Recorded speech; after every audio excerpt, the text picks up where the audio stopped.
They say everything's bigger in Texas, but today in Dallas, nothing is bigger than SMU football at Ford Stadium. The Mustangs, ranked 14th in the nation, have everything to prove over the final 3 weeks of this college football season, not just for their college football playoff hopes, but for the ACC as a whole, as the league tries to solidify its spot among the top dogs in the SEC and the Big Ten.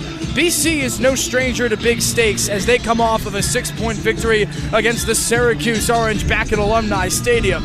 But the bombshell of the week for the Eagles came after the game when the changing of the guard at quarterback for good took place on Wednesday. Thomas Castellanos is out, Grayson James is in.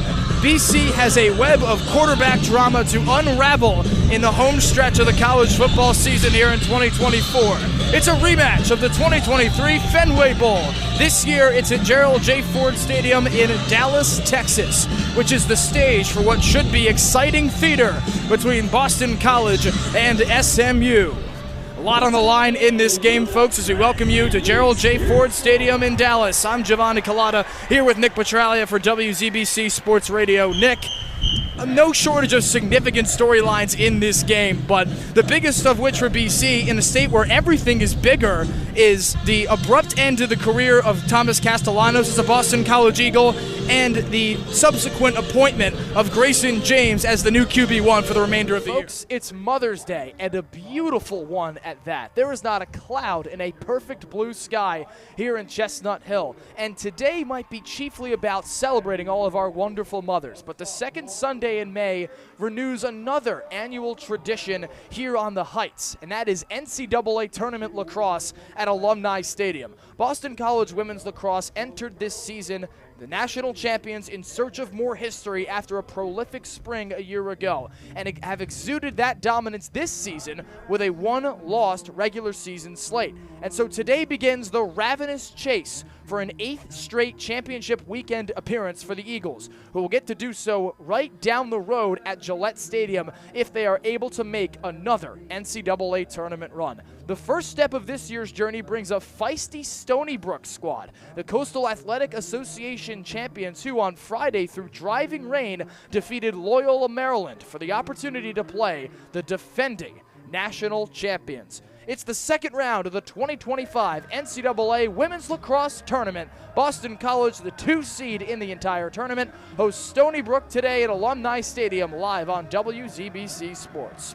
Good afternoon, everyone, and happy Mother's Day to the bedrocks of our families. The wonderful mothers, thank you so much for tuning in today and choosing to celebrate with us here on WZBC Sports X and YouTube. Giovanni Culotta, Chris Vogel here with you. We'll have the call all the way through Boston College's NCAA tournament run, wherever it ends, Chris. And entering this tournament, obviously BC's status in this tournament is fortified beyond compare for Coach Acacia Walker-Weinstein, now making her 10th appearance in the NCAA tournament. She's won 2 of the last 4 national championships in women's lacrosse. Yet, the Eagles enter with a chip on their shoulder after a pair of losses to North Carolina, the only teams that have tagged the Eagles for losses this season, including one at the end of April in the ACC championship. It's certainly backwards that the defending champs enter another national tournament and their title defense as an underdog of sorts. Eagle Nation, how lucky are we that after 249 days, Boston College football is finally back.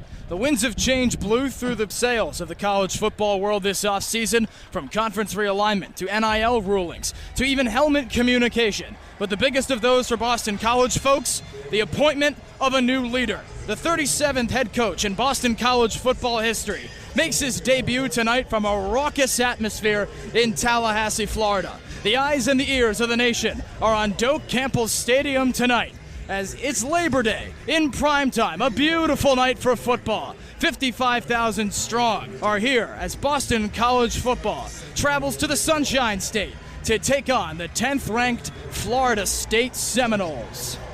Good evening, everybody. Happy Labor Day, and welcome to WZBC FM in Newton, WZBC Sports Radio YouTube. Giovanni Culotta, Nick Petralia. BC will try to play some inspired football tonight, but the Florida State fans bring in the heat early. Listen in to the chop as it begins in Doak Campbell Stadium.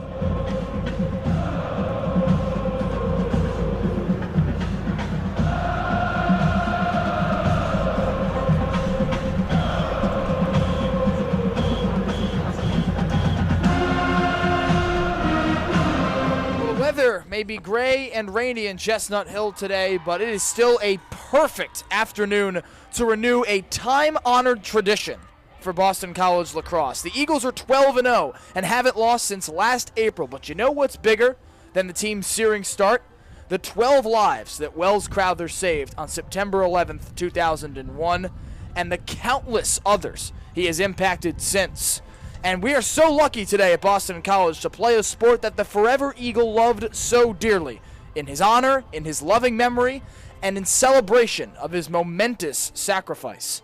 Every day, but especially today, Boston College plays for Wells. It's the 14th annual Wells-Remy Crowther Red Bandana Game for #1 Boston College Women's Lacrosse, and the Juggernaut Eagles host the Pittsburgh Panthers at Alumni Stadium live on WZBC Sports, X, and YouTube.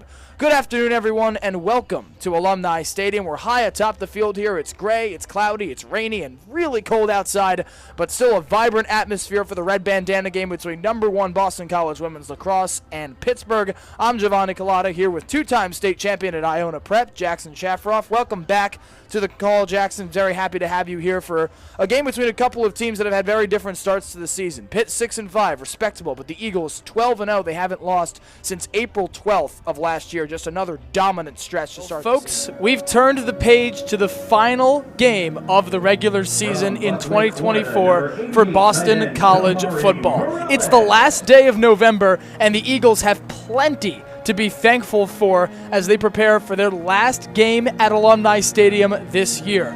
They've won 2 of their last 3 games. They're bowl eligible for the 8th time in 9 years. But as we start this Saturday here in Chestnut Hill, the Eagles still have one thing left on their plate. They haven't won 7 games since 2018, and that is well within reach today at Alumni Stadium. In a matchup that posed greater importance for a Pitt team that started 7-0, was firmly in contention for the ACC championship game, and 4 straight losses later, the Panthers come to Alumni Stadium today trying to stop an unceremonious slide that has foiled their postseason aspirations. As BC looks to dodge a season-ending pitfall, will the Eagles give their seniors something they've never seen in a 7-win season, or will it be Pitt that ends the 4-game slide and rights the ship before their bowl game? BC and Pitt meet for a second straight November here at Alumni Stadium. It's the final act of the 2024 college football season, live on WZBC Sports Radio. Eagle Nation, how lucky are we? Welcome back up to the booth here at Alumni Stadium. One final time on WZBC Sports in the regular season. We'll be with you for a bowl game. We hope you all had a wonderful Thanksgiving. I'm Giovanni Culotta, joined by Chris Vogel, here for the final game between BC and Pitt. It's Senior Day, Chris, such a special event as the stadium fills up on what's going to be a cold afternoon in Chestnut Hill. 31 seniors being honored before kickoff here ahead of Pitt, and these seniors have never seen a 7-win season during their time with BC football. As Boston College gets ready for Pitt today, what would that mean to these guys as this is firmly within reach? Defending national champions comes with a target on your back. The Eagles, as that team to beat, have faced tests early this season, yet at every turn have passed with flying colors. But all the chatter about being defending national champions, going back-to-back for the first time in program history, completing the conference three-peat in what many have dubbed the toughest conference for lacrosse in America in 2025, begins today, a quest that will end hopefully in May for Boston College Women's Lacrosse. The unanimous #1 team in the land hosts the Duke Blue Devils, ranked 21st as the opener of ACC play for BC Women's Lacrosse in 2025, all on WZBC Sports Radio. Good afternoon, everyone, and welcome inside Fish Fieldhouse. I'm Giovanni Culotta with Kieran Chokshi, live from the sidelines, and on one of 2 calls today. Luke Koenig and Alden Hunold have you covered over at Conti Forum for BC Men's Basketball Senior Day against Georgia Tech. But here at Fish, Kieran, here all off-season long about how the ACC is going to be an extremely tough conference for lacrosse this year. BC comes in as the hunted with that national championship and ACC banner hanging, and it starts today in terms of taking on this incredibly tough task of playing ACC opponents year in and year out. Welcome, folks, inside Fish Fieldhouse. WZBC Sports Radio is back with Boston College women's lacrosse, and boy, did the girls impress last weekend out in Evanston. They get the 13-9 victory over their budding rivals Northwestern. A rematch of last year's national championship goes the Eagles' way, and now Boston College returns home for a midweek in-state battle between the Eagles and the UMass Minutewomen. Looking for their first win of the season after an 0-1 start. Boston College will look to keep the train rolling to a 4-0 start, their second in a row, right here on WZBC Sports Radio, YouTube, and X. Good afternoon, everyone. Welcome inside Fish Fieldhouse. I'm Giovanni Culotta. Chris Vogel here with me as well. We're here with WZBC Sports Radio, X, and YouTube as Boston College prepares for its fourth game of the season against the UMass Minutewomen. This is the third straight year these squads have faced off. Obviously, Chris, a couple of in-state rivals. The 30th all-time meeting. BC has dominated the all-time series. There's a couple of wins in the years past. This is the third year also. It's here in this building too, but for a BC team that's coming off a tremendous high last week in Evanston, they're rolling right now. And what do you make of the national conversation around the number one BC? Another year, another hallowed baseball stadium, another rainy day, and another opportunity at postseason victory for Boston College football. In the first year under head coach Bill O'Brien, the Eagles have a chance to do something they haven't done since 2009. After a win in the Fenway Bowl in 2023 at Fenway Park, the Eagles come to the Bronx, to the home of the 27-time world champions, the New York Yankees, for a chance to do something that the Yankees also haven't done since 2009, win a championship in this stadium. Boston College plays against Nebraska for the first time in history to take home the Pinstripe Bowl championship at Yankee Stadium and secure an 8-win season for the first time since 2009. It's all right here on WZBC Sports Radio. How lucky are we, folks? Welcome to Yankee Stadium. My name is Giovanni Culotta. I'm joined by Jacob Laster and Chris Vogel here on WZBC Sports Radio X and YouTube. We are live at the house that Jeter built for Boston College and Nebraska in the 14th Bad Boy Mowers Pinstripe Bowl from Yankee Stadium in the Bronx. Guys, BC football season comes to an end today, regardless of the outcome, but a lot on the line for the Eagles and Bill O'Brien as they face off against Matt Rule and the Nebraska Cornhuskers. A first 8-win season since 2009. No player on the roster has seen more than 7 wins, and now a chance for 8. What does that mean for this team?